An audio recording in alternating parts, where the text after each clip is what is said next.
inauguriamo oggi nella Sala Colonne presso il Museo Diocesano la mostra dipinti di Alberto Bertoldi. Ricordo che l'esposizione rimarrà aperta fino al 2 febbraio e potrà essere visitabile il venerdì, il sabato e la domenica dalle 10 alle 12 e dalle 15.30 alle 18.30. Si tratta di un'antologica di un artista che ha oltre 30 anni di esperienza, una serie di 27 opere, olio su tela, che hanno come tema principale la natura, attraverso la visione di cieli solenni, maestose, nuvole mutabili e paesaggi di montagna. L'artista non solo rappresenta la realtà e il paesaggio, ma va ben al di là della realtà e è come se le sue opere fossero dei racconti dell'animo umano, specchio dei sentimenti umani.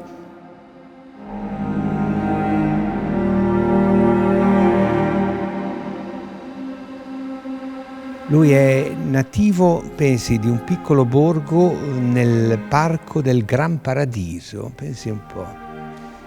E questa nascita con il padre cacciatore che lo porta in giro per monti, sentieri, a visitare appunto luoghi alpini, a ammirare queste visioni celesti, questi cieli fantastici, ecco, danno l'imprinting al giovane Bertoldi. La mostra, appunto, come potete vedere, è piuttosto sensazionale sul piano delle immagini che abbagliano, che emozionano, che ipnotizzano per certi versi, e però da una più lunga osservazione si possono ricavare ulteriori riflessioni sulla vita nostra di uomini su questa terra.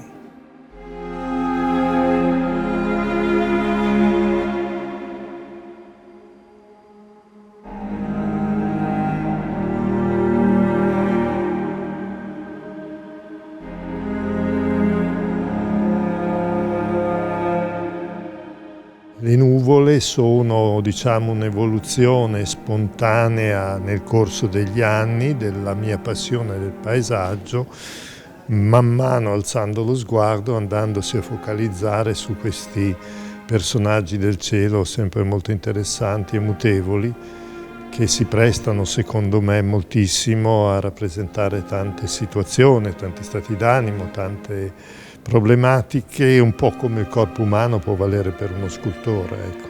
Il discorso, diciamo, sottile e difficile da realizzare è quella di fissarla, ma al tempo stesso rendere la dinamica, nel senso che i quadri vorrebbero, speriamo, dare anche l'idea del movimento.